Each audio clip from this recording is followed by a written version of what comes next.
Political science का जो rule है, पहली बात कि इस सब्जेक्ट में आप बुकिस्ट होकर कुछ भी नहीं कर सकते, आपको थिंकिंग डेवलप करनी पड़ेगी। ठीक, और जब थिंकिंग तो आपके पास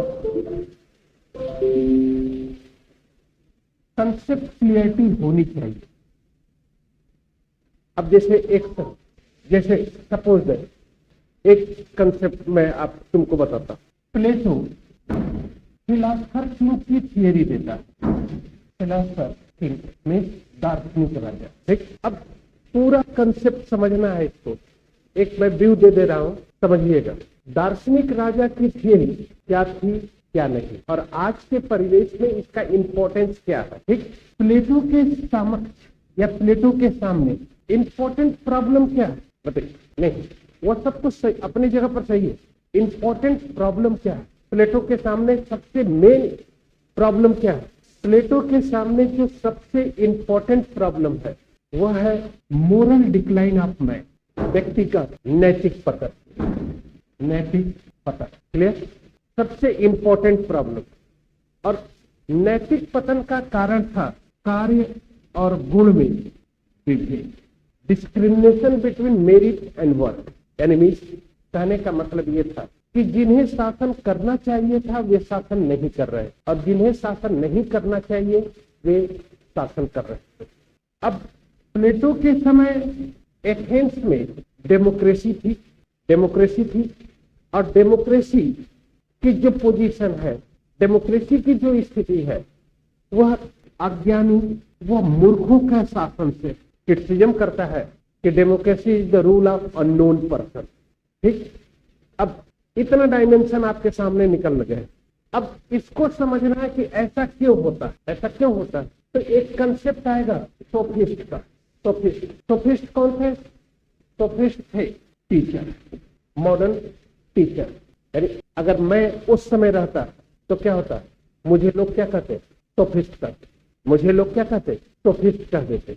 अब अगर मुझे सोफिस्ट कहते तो मेरा पैसा क्या होता कि मैं फीस लेता और एजुकेशन देता।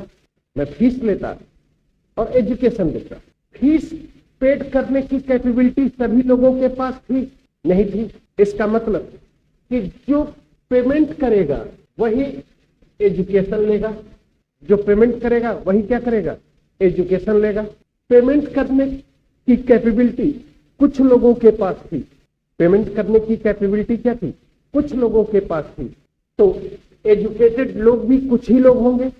एनीमीज some person are educated, some person are educated. तो मेजॉरिटी क्या हो गई? अनएजुकेटेड हो गई, अशिक्षित हो गई। और लोकतंत्र में शासन किसका होता है?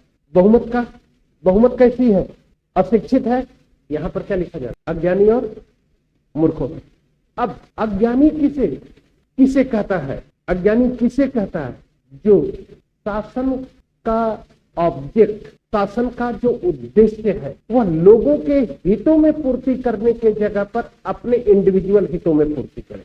यानी कि शासन का एकमात्र उद्देश्य होता है लोगों के हितों की पूर्ति, लोगों के हितों की पूर्ति। और यहां पर जब शासक होगा वह इंडिविजुअल इंटरेस्ट में पूर्ति करेगा। समझ रहे हो कि नहीं? व्यक्तिगत हित में शासन करेगा। तो जब व्यक्तिगत हित में शासन करेगा तो शासन करना का काम है लोगों के हितों की पूर्ति करना। और शासन किसके हित में किया जा रहा है? व्यक्तिगत हित में। तो कार्य और गुण में विभेद हो गया कि नहीं? और जब कार्य और गुण में विभेद होगा तो क्या होगा? व्यक्ति का नैतिक पद। ठीक, अब जैसे अपने ऊपर तुम लोग समझ लो, तुम लोग स्टूडेंट हो, आप लोग स्टूडेंट हैं, आपका कार्य है, आपके स्टूडेंट यानी आपके अंदर जो कैरेक्टर है वह स्टूडेंट का। तो कार्य भी स्टूडेंट का होना चाहिए। कार्य करके है किसका? नेतागिरी का। सिलेक्शन होगा तो आपका डेवलपमेंट होगा। ठीक, अब यहां पर नैतिक विकास है, मोरल डेवलपमेंट। नैतिक विकास का मतलब कि no discrimination between merit and work. कार्य और गुण के बीच विभेद नहीं होना चाहिए। जैसे आप स्टूडेंट हो और स्टूडेंट का वर्क करेंगे तो क्या होगा? सिलेक्शन होगा, और जब सिलेक्शन होगा तो व्यक्ति का नैतिक विकास होगा।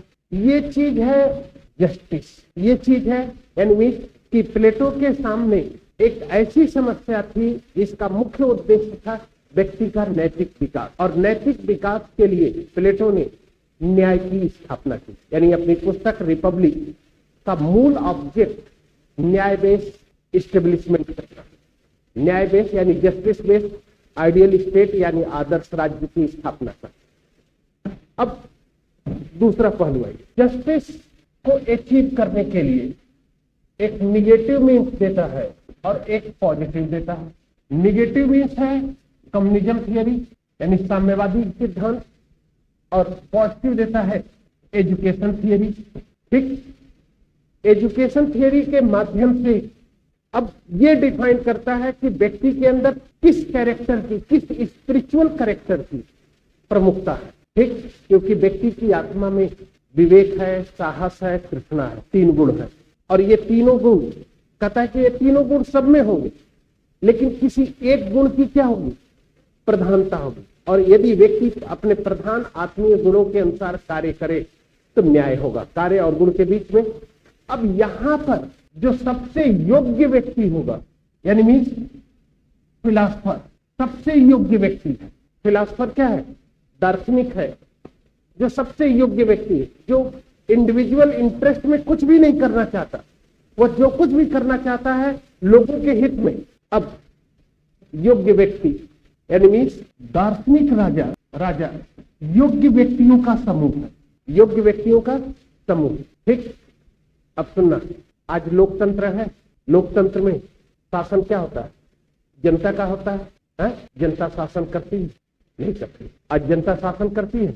नहीं करती है ना, कहां करती है? तो जनता नहीं, direct participation of public, there is no direct participation of public but participation of representative. प्रतिनिधि के माध्यम से जनता शासन, और प्रतिनिधि जनता किसे चुनती है, जिनमें शासन करने की योग्यता हो। प्लेटो का थॉट सही हुआ तो नहीं? आज जिसे हम लोकतंत्र यानी democracy, the popular democracy of the world, यानी लोकतंत्र आज विश्व का सबसे पॉपुलर यानी सबसे महत्वपूर्ण शासन प्रणाली है। और विश्व का जो सबसे महत्वपूर्ण शासन प्रणाली है, तो विश्व के सभी देश किसी न किसी रूप में लोकतंत्र को एडॉप्ट करते हैं। और लोकतंत्र का मतलब होता है जनता का, जनता के लिए जनता का शासन।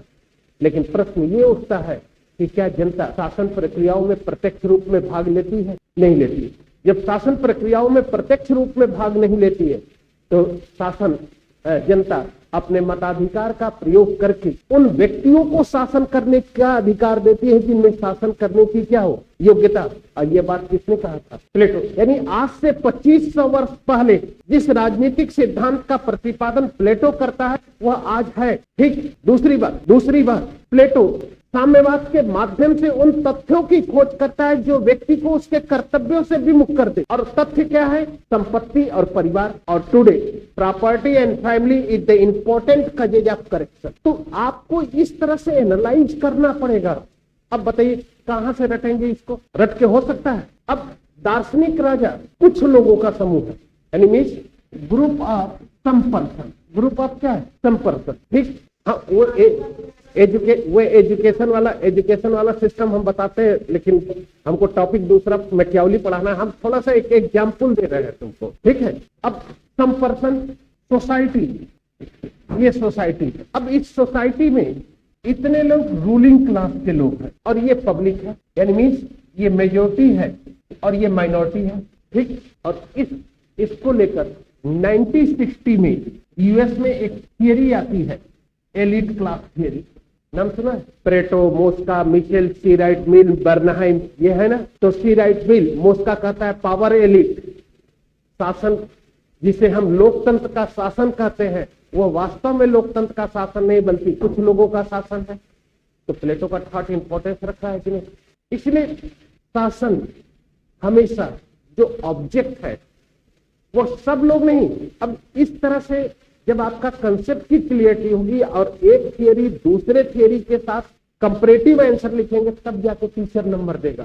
सिर्फ केवल दार्शनिक राजा की थियरी अगर कई बार ये क्वेश्चन पूछा है कि जब तक राजा या राजकुमार दार्शनिक नहीं होते तब तक राज्य अमंगलों से या बुराइयों से बच नहीं सकता, ये कमेंट पूछा जाता है। और सिर्फ आप छाप दे रहे हैं, सिर्फ फिलासफर किंग को छाप रहे हैं, तो नंबर नहीं देगा। वो तो सीधा सीधा आंसर है। आप मान लो 150 वर्ड्स का क्वेश्चन है, 150 वर्ड्स या 200 वर्ड्स का क्वेश्चन है, समझ रहे हो? अब 200 वर्ड्स के क्वेश्चन में 150 या 200 वर्ड्स का क्वेश्चन है, तो यहां पर 70 वर्ड्स से लेकर 90 वर्ड्स तक आप फिलासफर किंग को डिफाइन कर दीजिए एक पैराग्राफ में। सेकंड पैराग्राफ में उसका इंपॉर्टेंस, उसका प्रेजेंट टाइम में रोल दिखाइए, तब जाके आपका आंसर क्या होगा, तब जाके आपका आंसर कंपैरेटिव बनेगा, और तब जाके टीचर समझेगा कि आपको एक्चुअल में पॉलिटिकल साइंस क्या है, आता है। समझ रहे हो? अब जैसे कल हम मैकियावेली का ह्यूमन नेचर बता रहे हैं, मैं ह्यूमन नेचर को प्रेजेंट टाइम के लिबरलाइजेशन के फेज में मैंने कंपैरिजन कर दिया, तो मैकियावेली का थॉट प्रेजेंट टाइम में इंपॉर्टेंट हो गया कि नहीं हो गया, है कि नहीं? तो ये चीजें, ये कहने का इंपॉर्टेंस है, ये आपका सबसे महत्वपूर्ण। इसलिए इस सब्जेक्ट की सबसे बड़ी जो विडंबना है, वह विडंबना यह है कि यह सब्जेक्ट रट के नहीं चलेगा। का कंसेप्ट का अगर क्लियर हो गया, कंसेप्ट क्लियरिटी हो गई, तो वही होगा जो मैं हमेशा कहता हूँ, प्लेटो आ गया, मार्क्स आ गया, सब कुछ तैयार हो गया, ये भूलेगा ही नहीं। एक बार अगर कंसेप्ट की क्लियरिटी हो जाएगी तो आप भूलेंगे नहीं। ठीक, अब यही थिंकर, यही मैकियावेली, यही ऑप्सलॉक, रूसो, बेंथम, मिल, मार्क्स, ग्राम्सी, हन्ना आरेंट, क्या कहा जाता है, लासवेल, ईस्टर्न, आलमंड, इन सब की थियरी अगर आपको समझ में आ गई तो थियरी तो अपने आप आएगी।